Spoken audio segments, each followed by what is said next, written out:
kawaida kulingana na kisheria kuiba maji ni hatia, but kwa sababu tunataka kukabiliana na hiyo changamoto, tunapeana amnesty kwa hao watu ambao wako na illegal connections. Wakuje tuweze kuregularize hizo illegal connections, na wenye watajitokeza kuanzia leo hadi hii mwezi iishe, tutawapea hizo penalties. As long as customers wenyewe wakuje, wajitambulishe, tuende to regularize hizo illegals na wapate kupata maji sawa sawa.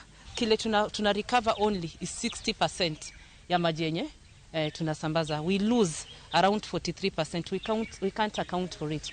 Na hizi illegal connections ndio zinachangia sana sana. So wateja wetu huko nje inafaa wajue wakati ambapo hawatumii maji, hawako kwa nyumba, inabidi wapige ripoti kwetu ili tujue, tuweze kwa disconnect on request.